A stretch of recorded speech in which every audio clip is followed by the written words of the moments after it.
मैंने ये जरूरी समझा कि आपको इस दो तरह की जो कार्यक्रम है उसके बारे में बताया जाए और इस तरह के कार्यक्रम की गंभीरता को आपको समझाया जाए ताकि आप ज़्यादा से ज़्यादा और पूरे उत्साह के साथ इन कार्यक्रम को अटेंड कर सकें। बहुत बहुत धन्यवाद। आशा करता हूँ कि आप मेरी कही हुई इस बात का ध्यान रखेंगे और अगले 4 साल इसका पालन करेंगे। धन्यवाद। बहुत बहुत धन्यवाद सर। हम सभी अवश्य आपके बताए गए लक्ष्य कदमों पर चलने का पूर्ण प्रयास करेंगे।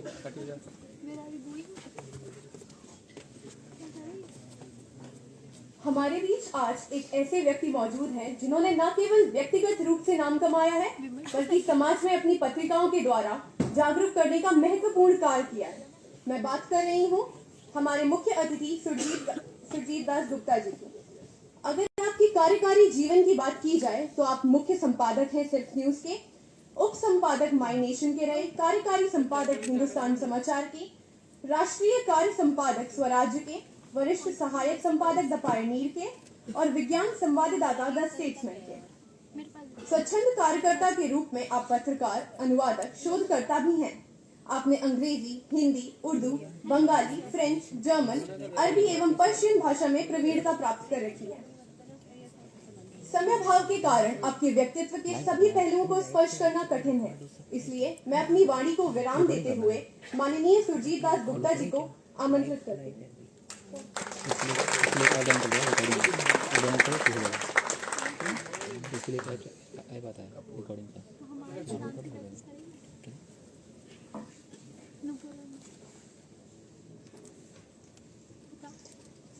धन्यवाद।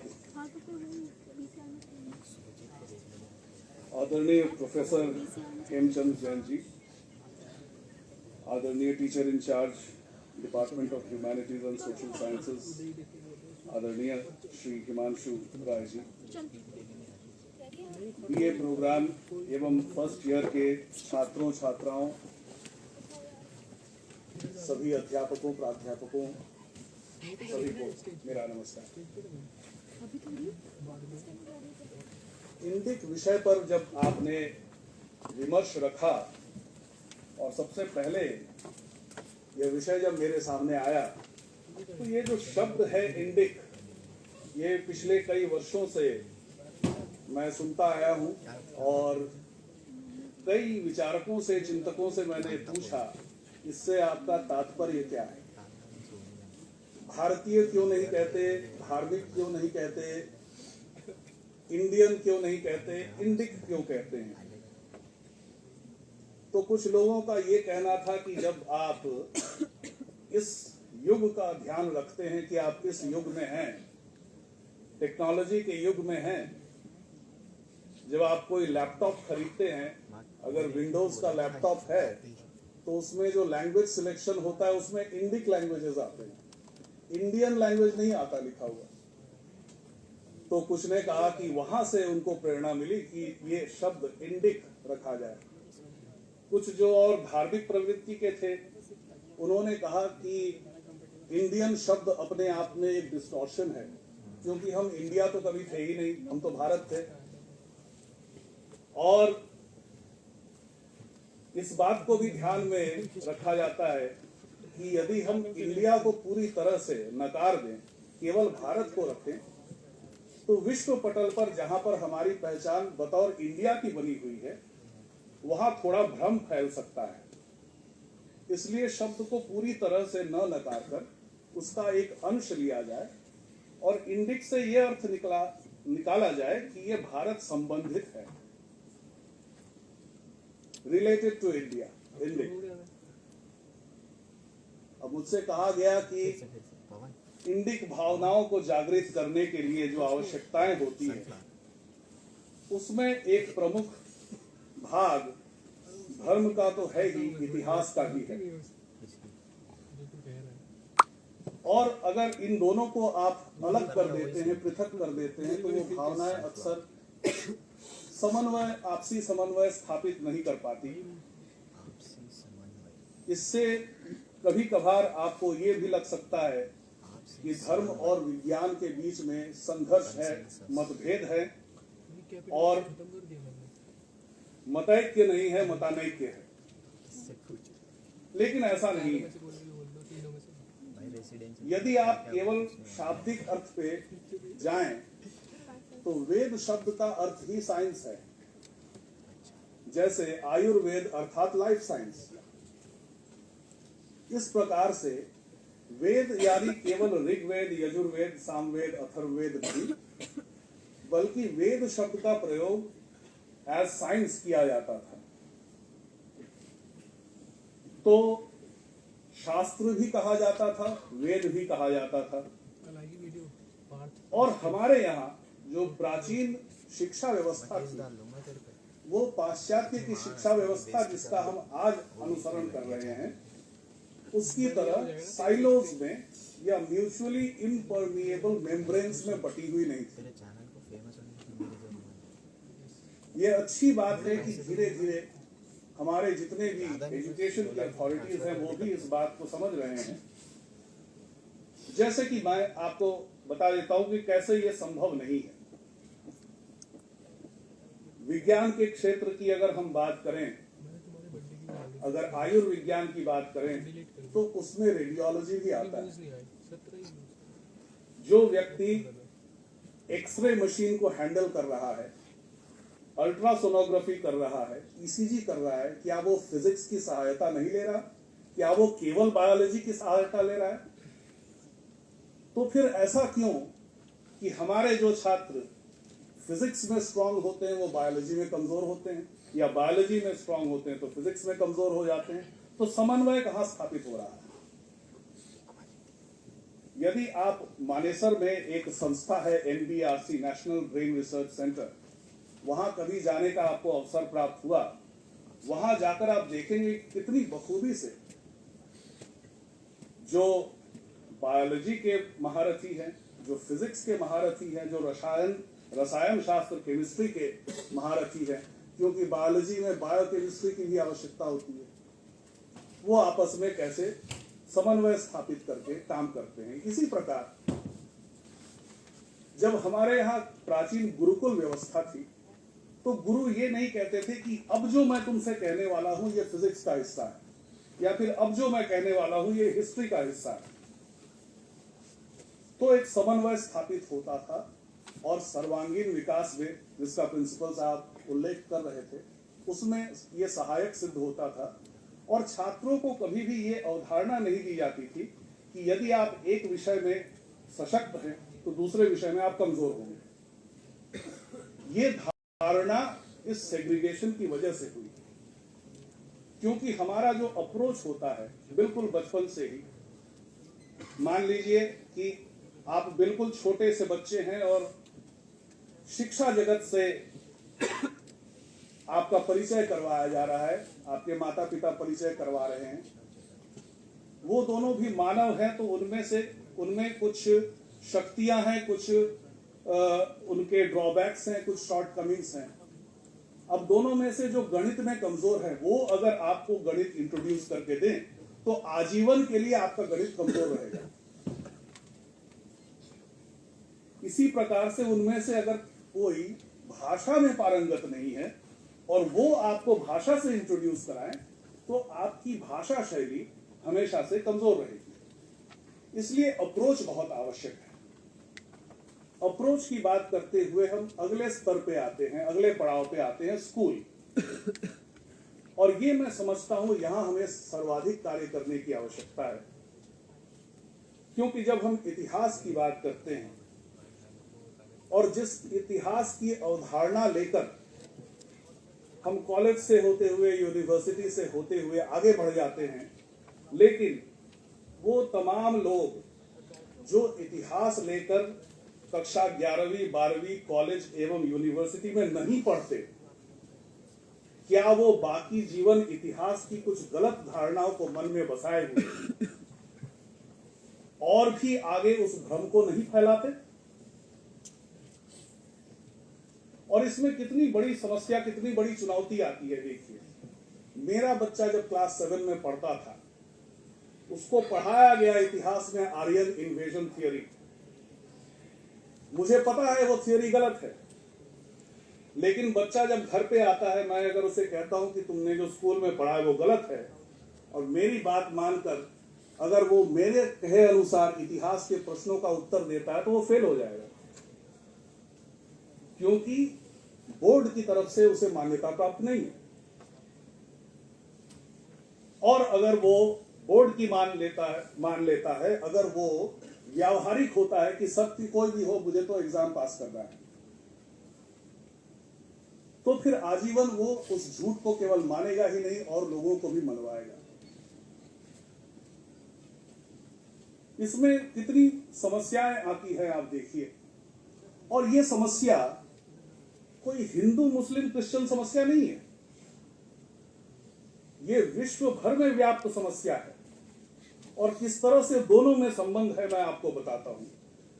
इतिहास और विज्ञान को अगर आप जोड़ के देखें तो ओरिजिन ऑफ ह्यूमन बीइंग्स कहा जाता है कि हम सब के सब अफ्रीका से आए थे। वैज्ञानिक दृष्टिकोण से ये कितना सत्य है, ये समझ में आता है कि जब हम इक्वेटर से दूर हो जाते हैं, सूर्य का ताप कम हो जाता है, तो हम काले से गोरे होते हैं। इतना ही बात तो समझ में आते हैं। बाल घुंघरेले कैसे हो जाते हैं?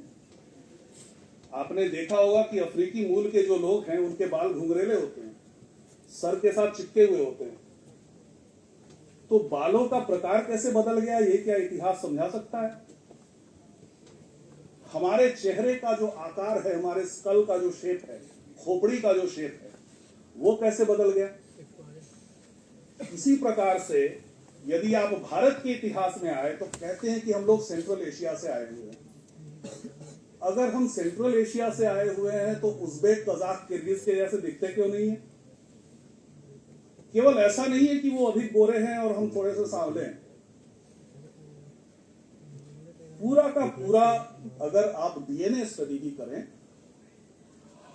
तो आपको पता चलेगा कि जो एक ब्लैंकेट ट्रूथ की तरह जैसे पसार दिया जाता है कि ये एक थियोरी है, ये एक फॉर्मूला है, इसी पर सब कुछ बेस्ड है,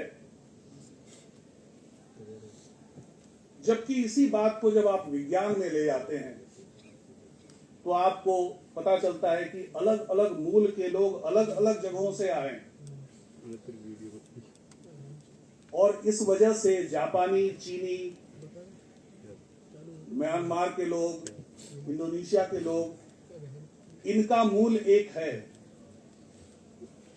जो कॉकेशियन है उनके मूल अलग हैं।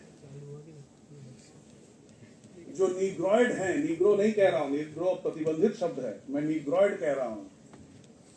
जो नीग्रॉइड हैं उनके मूल अलग हैं। ह्यूमैनिटीज में एक और समस्या ये है, ये मान लिया जाता है कि हम अगर कह दें कि मैं और आप भिन्न हैं, इसका मतलब है कि मैं आपका शत्रु हूं। ऐसा नहीं है। मैं और आप भिन्न हो सकते हैं, फिर भी मित्र हो सकते हैं। तो इसलिए आप में और मुझ में मैत्री स्थापित करने के लिए एक झूठ को बोला जाए बार बार कि हम सब एक ही जगह से आए हुए हैं, अफ्रीका से, ये आवश्यक नहीं है।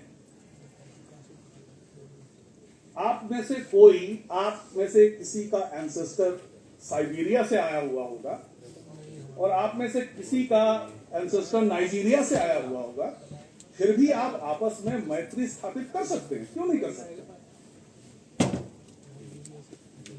अभी कुछ समय पहले मैं ट्विटर पे वीडियो देख रहा था कि इसी तरह का एक सेमिनार हो रहा था, शायद हार्वर्ड यूनिवर्सिटी था। कई छात्र जो है उठकर चले गए। आज की भाषा में उनको वोक कहा जाता है। तो वोक छात्रों को इस तरह का भाषण पसंद नहीं आया, वो उठकर चले गए। बाहर जाकर उन्होंने काफी नारेबाजी वगैरह की। तो उसमें एक महिला प्रोफेसर केवल इतना कह रही थी कि नारी और पुरुष भिन्न है। ये कहना क्या नारी का अपमान करना है? नहीं है, भिन्न है।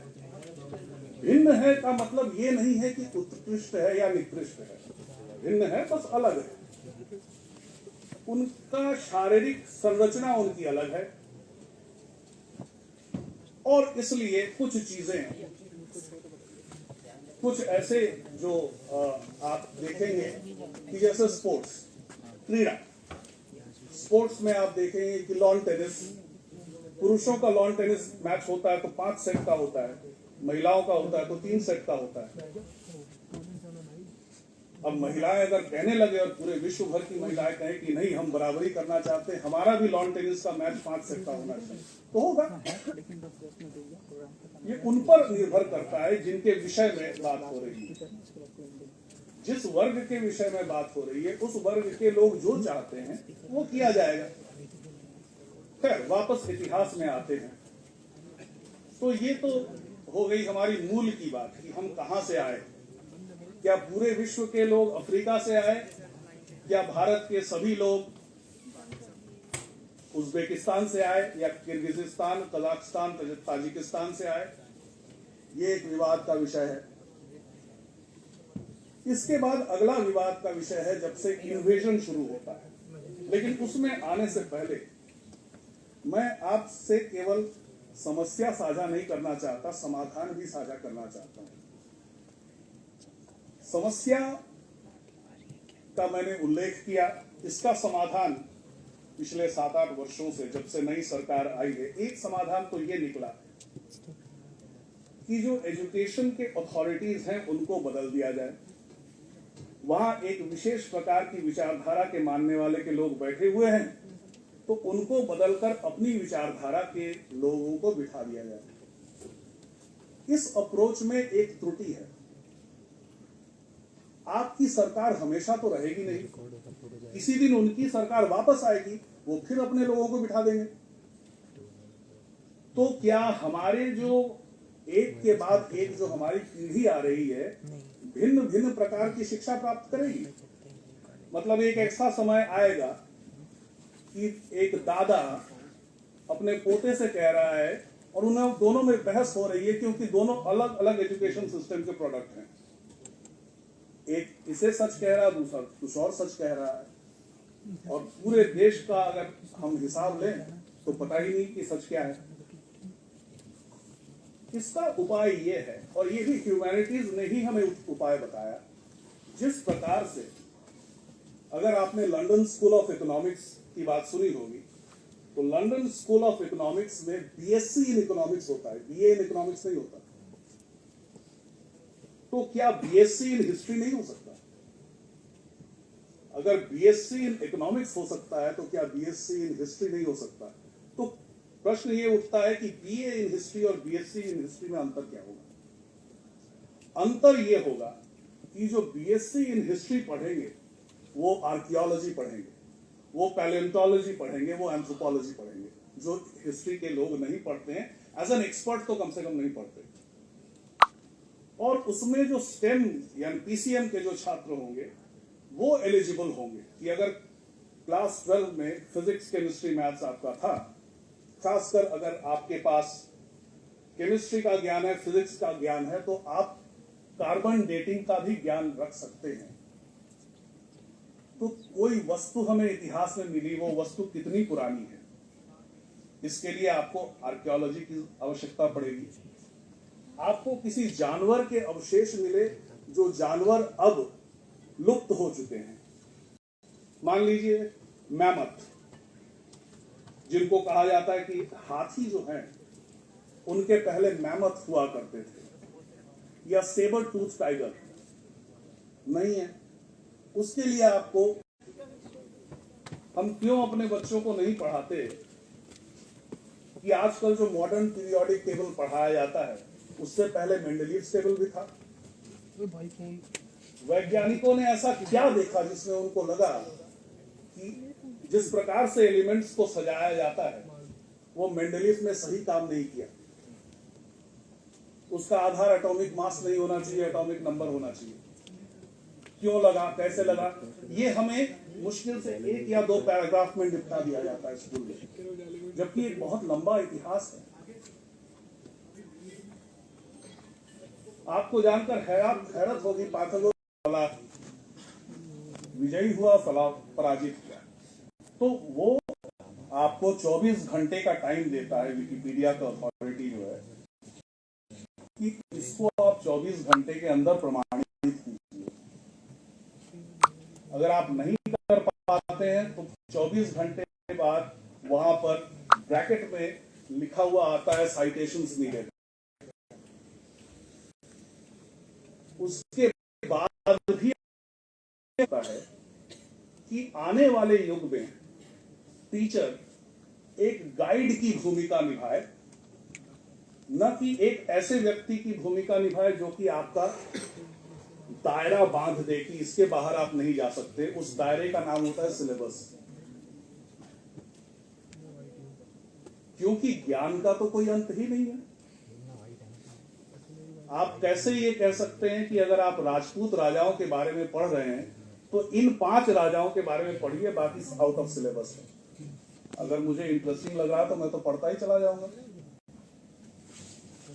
लेकिन उसमें सीमा क्या होगी?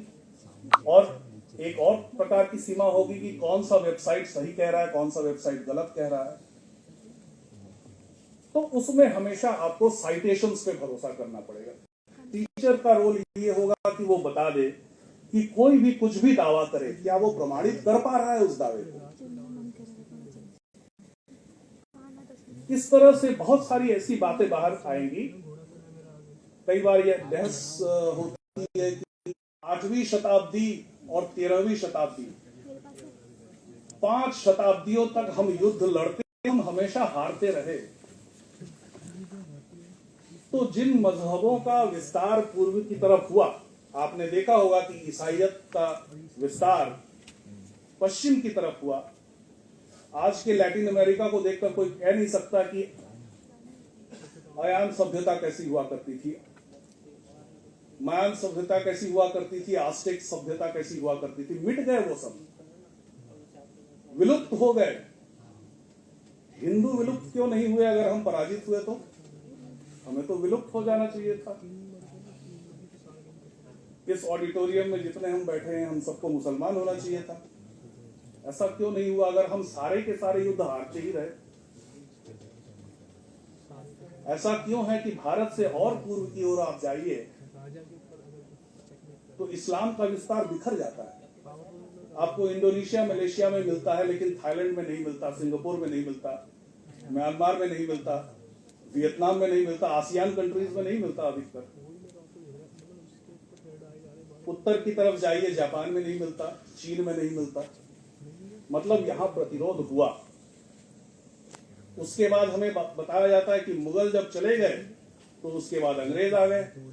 बीच में मराठा कहां गए? क्योंकि औरंगजेब से लेकर शायर बहादुर शाह जफर तक, मैं उनको शायर कहता हूं, राजा नहीं कहता, तो मुशायरों में ही उनका समय बीतता था। मिर्जा गालिब उन्हीं के समय के थे। और जब 1857 में विद्रोही सब दिल्ली आ पहुंचे, उन्होंने कहा कि आप नेतृत्व कीजिए, तो काफी उनको हैरानी हुई थी कि मैं कैसे नेतृत्व कर सकता हूं, मैं असल में तो राजा हूं ही नहीं। खैर, तो वो जो पूरा का पूरा दौर था, उसमें बाजीराव की कहानी तो हमें बताई नहीं जाती। शिवाजी की तो फिर भी बताई जाती है, लेकिन शिवाजी के बाद संभाजी के बारे में नहीं बताया जाता। जितने भी पेशवा हुए उनके बारे में नहीं बताया जाता। पेशवा का उल्लेख केवल अंग्रेजों के संदर्भ में आता है कि 1857 हम इसलिए नहीं जीत पाए क्योंकि मराठा के अलग अलग फोर्स आपस में ही लड़ रहे थे। मतलब नेगेटिव कमेंट्री होती है, उनका जो पॉजिटिव पार्ट है उसको एक्साइज कर दिया गया, उसको सेंसर कर दिया गया। तो इस प्रकार के तमाम झूठ तो मैं नहीं कहूंगा, बल्कि अर्ध सत्य जो है, अर्ध सत्य का निराकरण पूर्ण सत्य से ही हो सकता है। और वो किसी पुस्तक लिखने वाले या किसी प्राध्यापक को बदलने से नहीं होगा। वो आपको सिस्टेमिक चेंज, व्यवस्था परिवर्तन करना पड़ेगा। व्यवस्था परिवर्तन यही है कि आप ऐसी व्यवस्था बनाइए जैसे कि भूतपूर्व प्रधानमंत्री पीवी नरसिंह राव कहा करते थे कि मेरे जाने के बाद मैंने जो लिबरलाइजेशन का प्रोसेस शुरू किया है, आने वाले जितने भी प्रधानमंत्री होंगे, कोई भी कोशिश कर ले इसको रिवर्स करने की, नहीं कर पाएगा। बात सही है।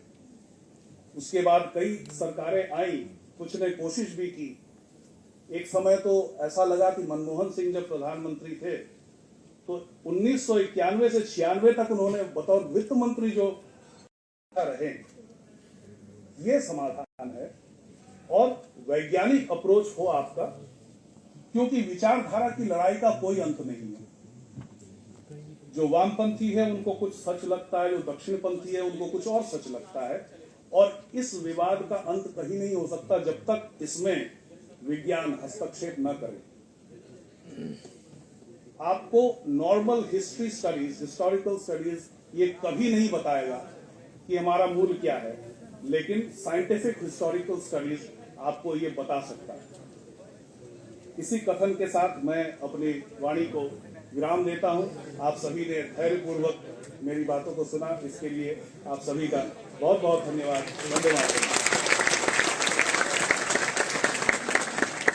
बहुत बहुत धन्यवाद सर, आज इस मंच पर आने के लिए और अपने अमृत समान वचनों को हम सभी के साथ साझा करने के लिए।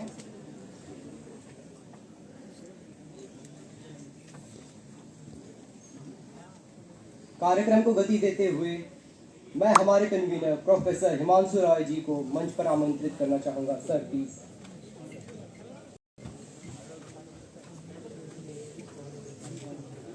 Just sort of vote of thanks, students. विमर्श का फाउंडेशनल ये लेक्चर देख के और प्रोग्राम देख के मुझे कहीं से ये एक्सपेक्टेशन नहीं था कि ये इतना अच्छा